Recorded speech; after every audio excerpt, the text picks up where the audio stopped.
Hello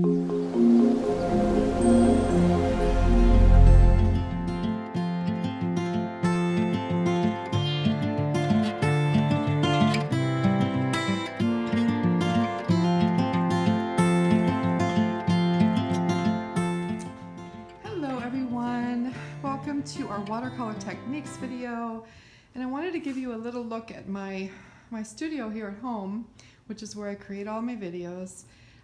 We're just in the process of redoing it a little bit because my husband is moving in here as well.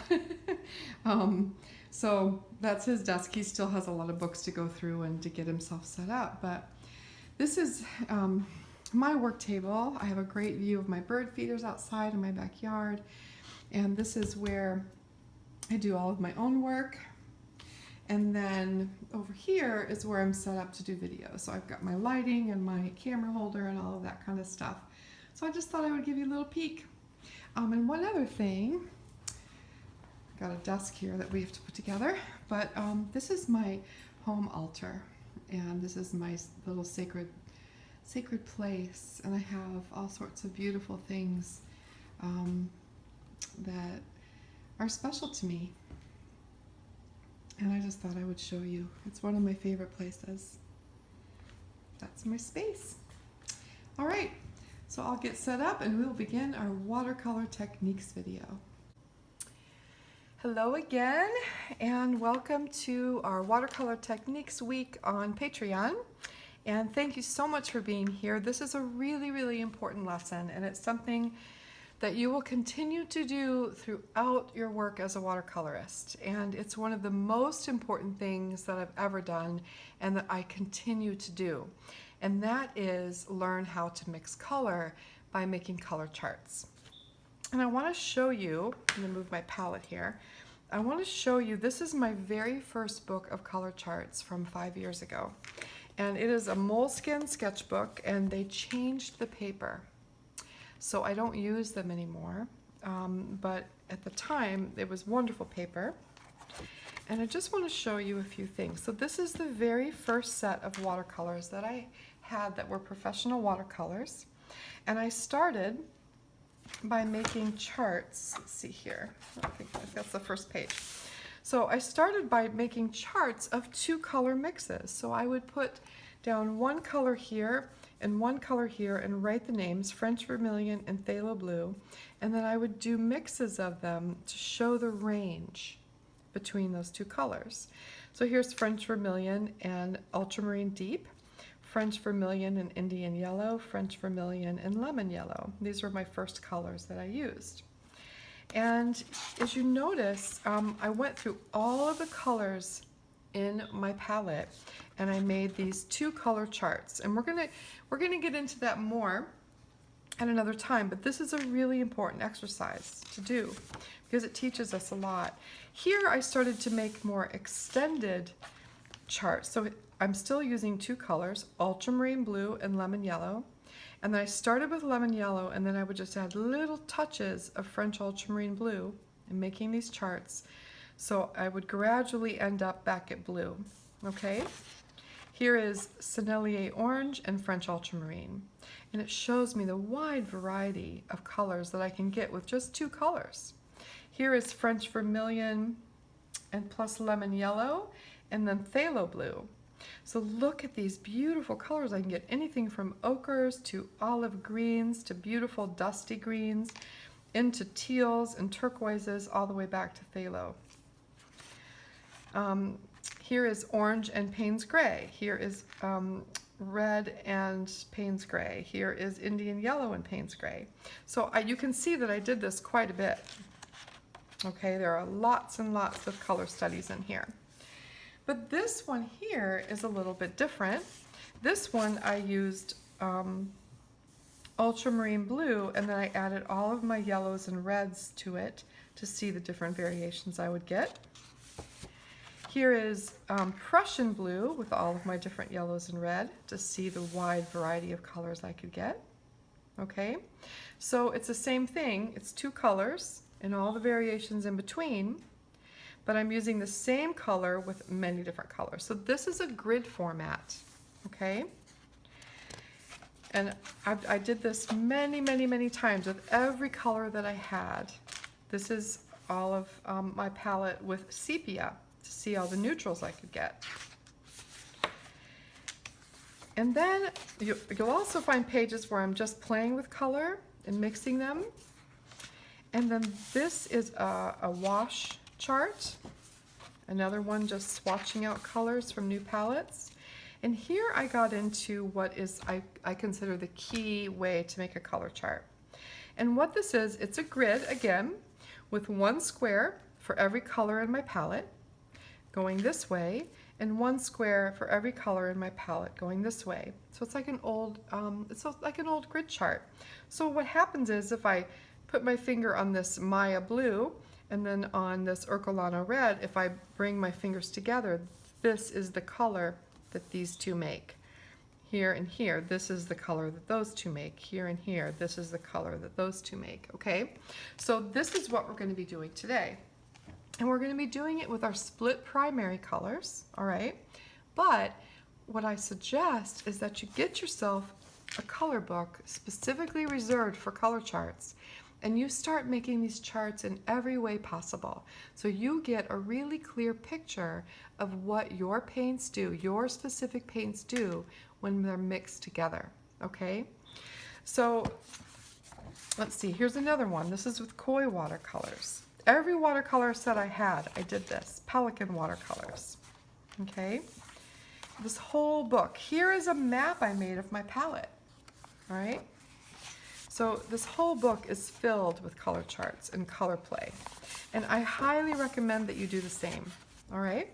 So we're gonna start, well, let me explain the benefits of this. So it serves two purposes. Number one, it teaches us how to get watercolor onto paper in a fluid way where we're still seeing that light of the paper shining through. So it teaches us about water to paint ratio, all right? And I uploaded a video for you about water to paint ratio. And so you would definitely want to take a look at that.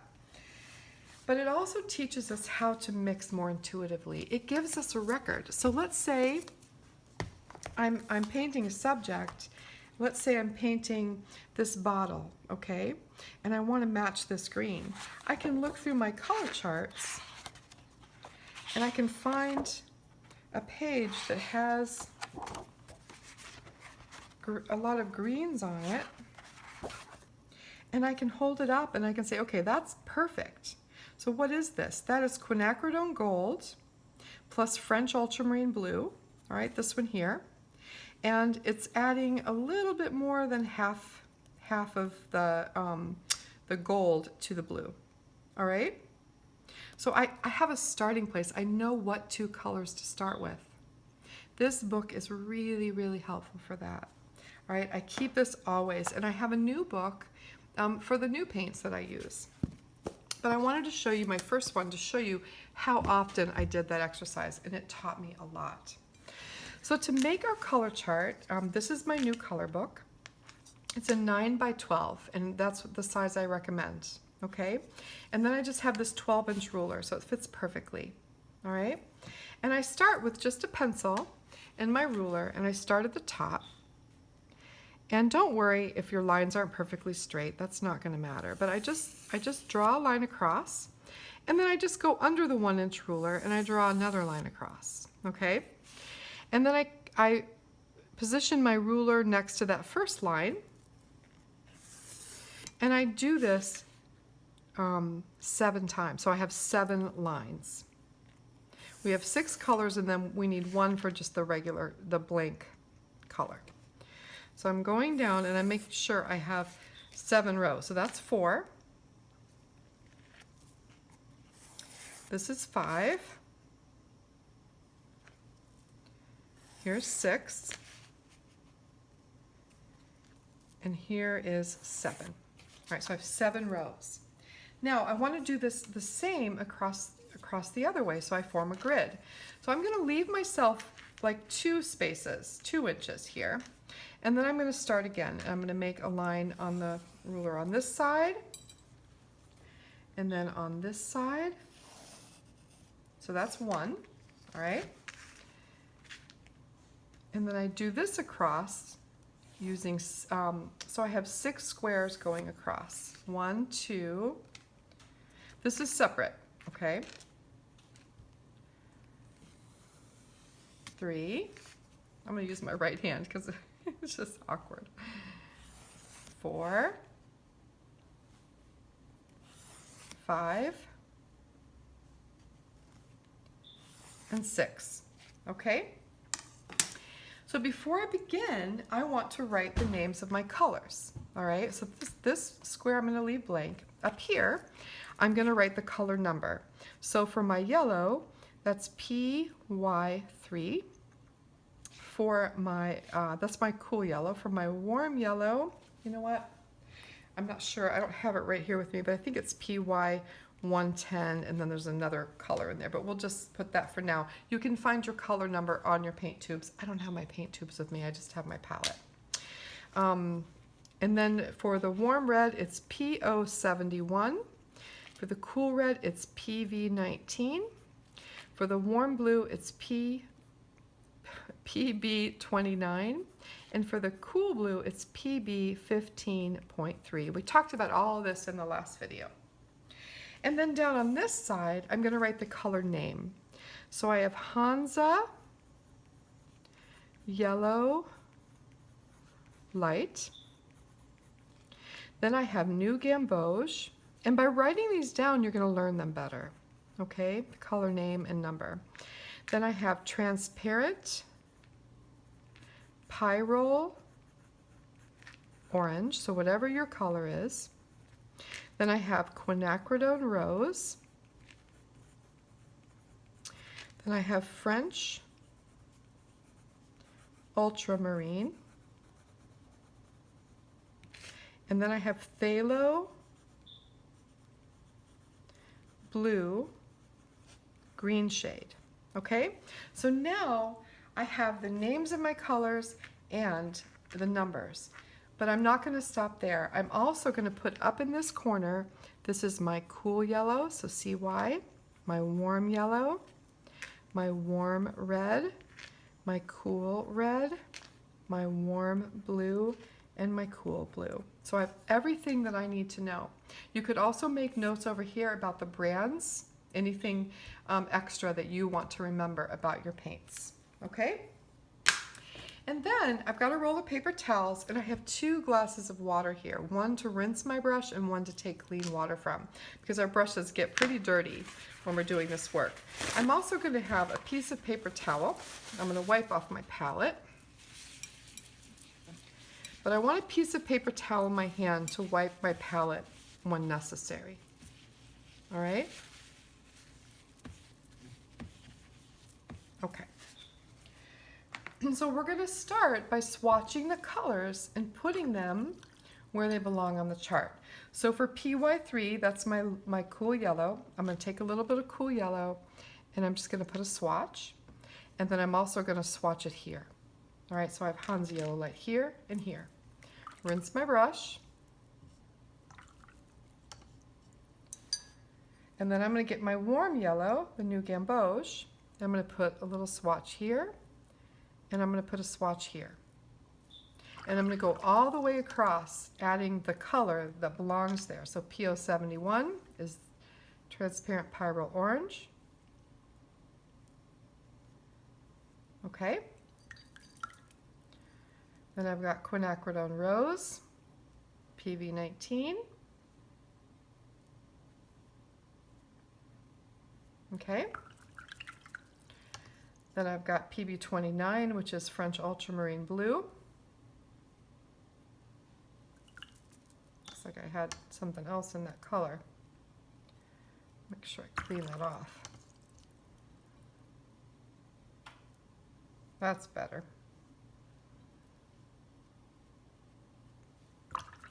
And then I have my phthalo blue, which is PB15.3.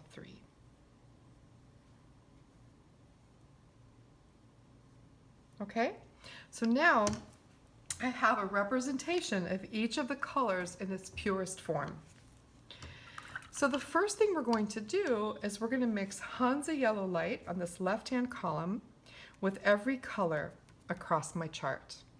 I'm going to try to make it even. So half Hansa Yellow Light, half of the other color. All right. There's another place that we'll do more graduated color washes, and we'll talk about that another time. But for right now, we're going to aim for half and half.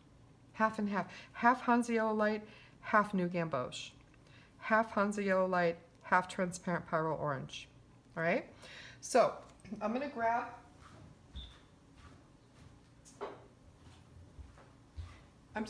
a little dish to mix in, okay, so it's easier for you guys to see. So I'm going to start with my Hansa Yellow Light, pick some up on my brush, and put it in my palette, okay? Now, if I went to the very next square, it's also Hansa Yellow Light, so I don't need to mix the two together. We obviously know what's going to happen there.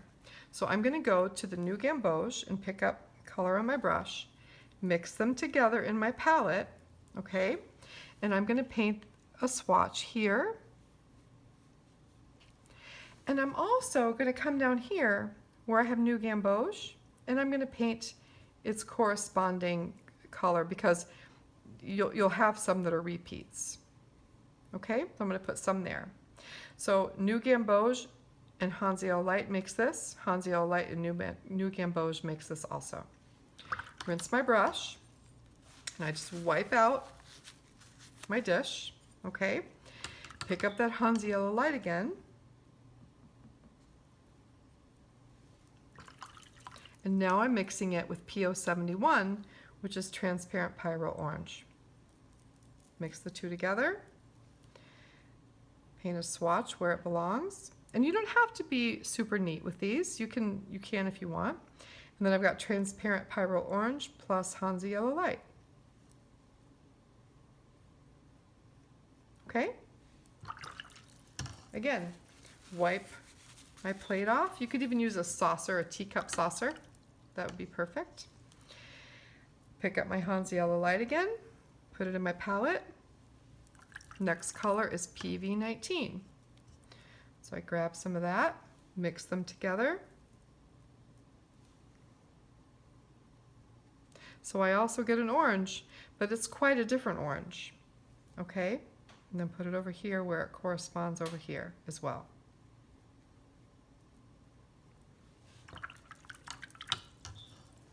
Wipe out my dish. Go back to my Hansa Yellow Light.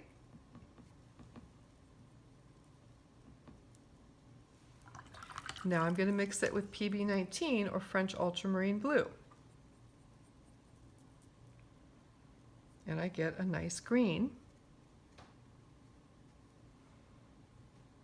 Okay.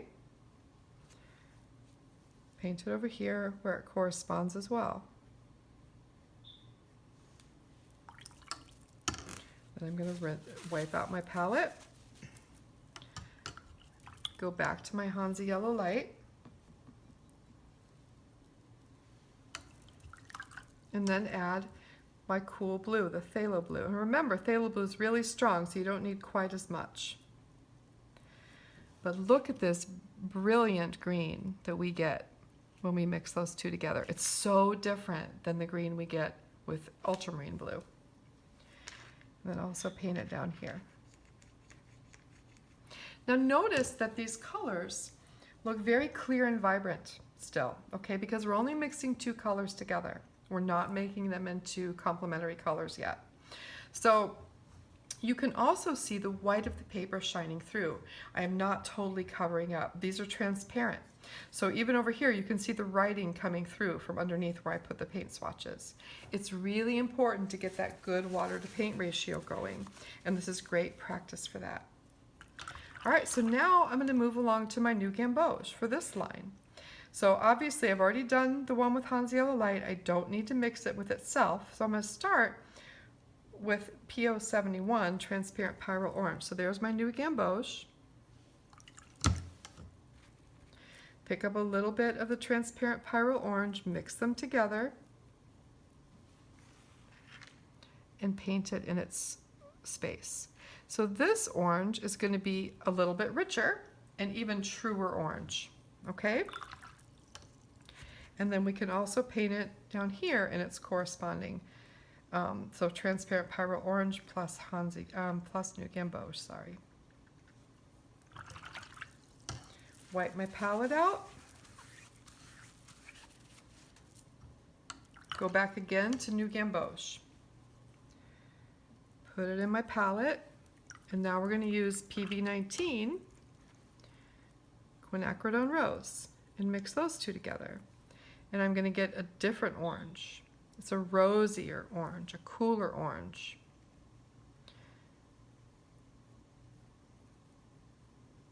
Okay? And the camera might not pick up the subtle differences between these colors, but you will see them on your own color chart. All right, wipe my palette out. Go back to my New Gamboge. Next is French Ultramarine Blue. You know what? I needed more pigment. Sorry. There we go. So this green is yet entirely different from the other two. So already we have 3 greens with just basic mixing. Okay? Come down here, put the corresponding swatch down here. Wipe off my palette. Go back to New Gamboge.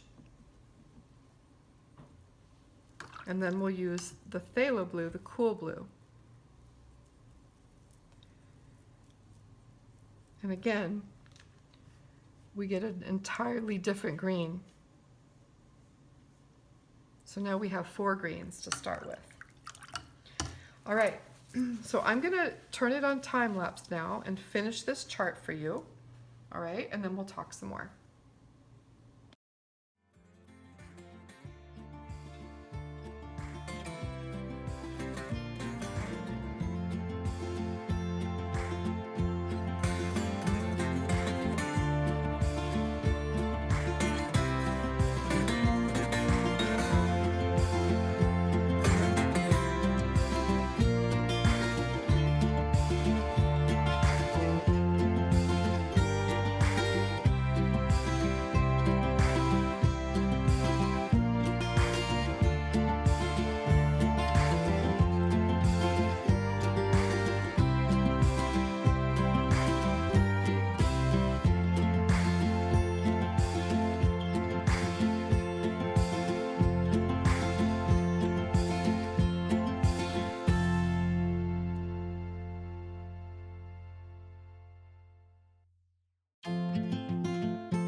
Okay, so now my color chart is complete. I have a representation of every single combination between these 6 colors at its most basic. Okay, so half and half.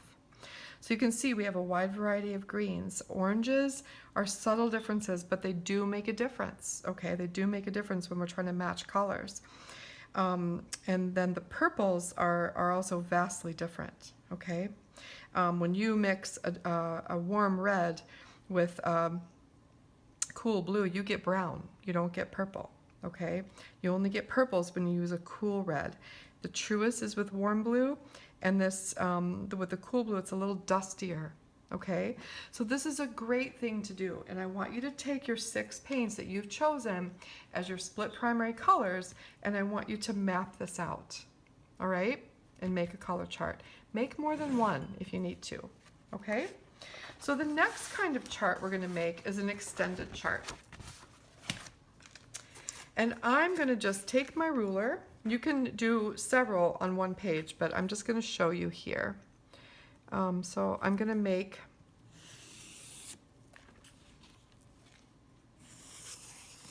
there we go. And then I'm going to march across the page and block off 1-inch squares. As many as I can fit on a line. Now you can also do 2 lines and make really extended color charts, but it's a little bit trickier. You have to be so minute with the changes. So we're just going to make lines across and just do 1 line extended 2 color charts. So what these are going to show you is, like I showed you in my first color book, they're going to show you the variety of colors you can make with just 2 colors. All right? So I'm just going to use my palette here. Move this over a little bit. And we are going to use cool blue and warm red. Let me grab a different brush.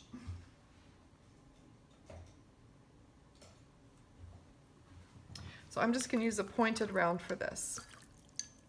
And I'm going to start by painting those 2 colors on the outside edges. So here I've got my pure warm red, all right? And on this side, I've got my pure warm blue. Move this over just a little bit. Okay. All right, so we're going to start with warm red on our palette. I'm going to make myself a really nice big puddle of it with plenty of water, so it's nice and fluid. Okay? Nice and fluid.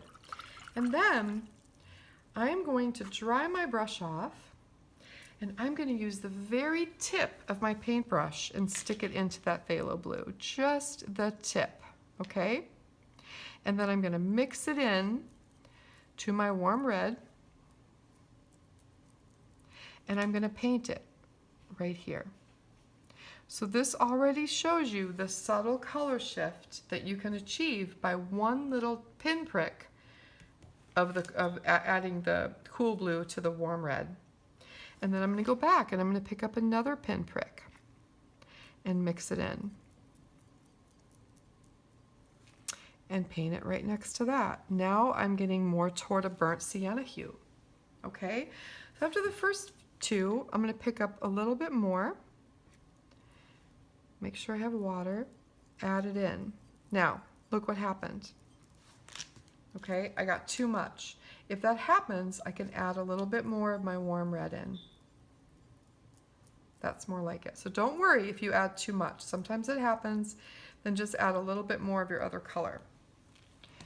Paint it next to it. So now I'm getting into more of like a burnt umber color. Okay? Add another pinprick.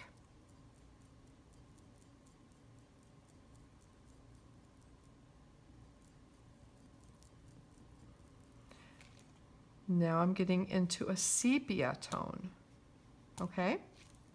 Add another pinprick.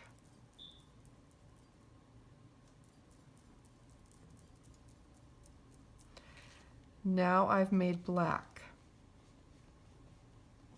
Okay? Rinse my brush really well.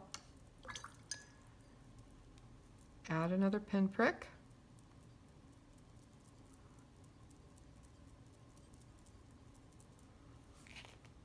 Now I've got sort of a dark, cool gray.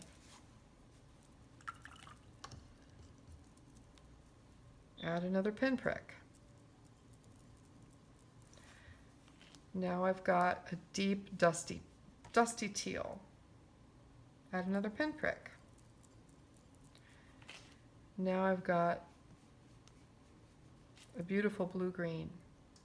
And then I'm going to add quite a bit more to the last one because I want to see what what phthalo blue looks like with just a touch of warm red in it. And sometimes this is even more accurate. If you start a new puddle with phthalo blue and then just pick up a little bit of the warm red on your brush and mix it in. So it's still more vibrant, but it's just a little bit dustier. than this one. Okay? So this is a 2-color extended chart. Now, how interesting, okay? And you could stretch this out infinitely, but how interesting to have this guide. So if you are trying to find a match for a color, you can take an object and put it next to your color charts and say, where would I begin? Maybe I'd begin here with warm red and cool blue, about halfway. Okay? So it's a really fascinating thing to do.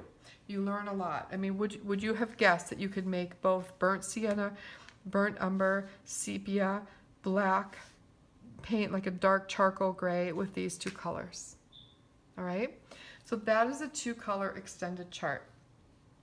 So I also want you to do these with each of the 2 colors in your, with the whole spectrum. So basically you go back to this chart and you're going to do one with New Gamboge and Hansa Yellow Light. You're going to do one, and this one will be very subtle, but it's still worth doing. You'll do one with New Gamboge and Transparent Pyro Orange. You'll do one with New Gamboge and Quinacridone Rose. With every combination that you have here with your 6 colors. Okay, I hope that makes sense. So it might feel like tedious work, but get yourself a color book. Okay, and do it when you have time. You don't have to do it all overnight, but I promise you this will teach you a tremendous amount, and you will have this reference for your specific paints. You'll have this reference to flip to and to look at when you're searching for a certain color to paint something. All right, you'll know where to begin. I mean, look at this beautiful dusty rose. We need to make that sometimes, and that's just sepia and alizarin crimson. Okay, so you'll find a dusty rose here too. You will. And once we have this down and then we start adding in complementary colors, then we really get an amazing mix, and we'll do that next time. Okay, so I hope this is helpful. Please let me know if you have any questions at all. I'm here to answer them. I try to check in the morning and at night. Sometimes the days get busy and I don't have a lot of time to check in, but I will definitely check in this evening and see how y'all are doing. Okay, thanks so much. Have a wonderful day, and I will see you next week.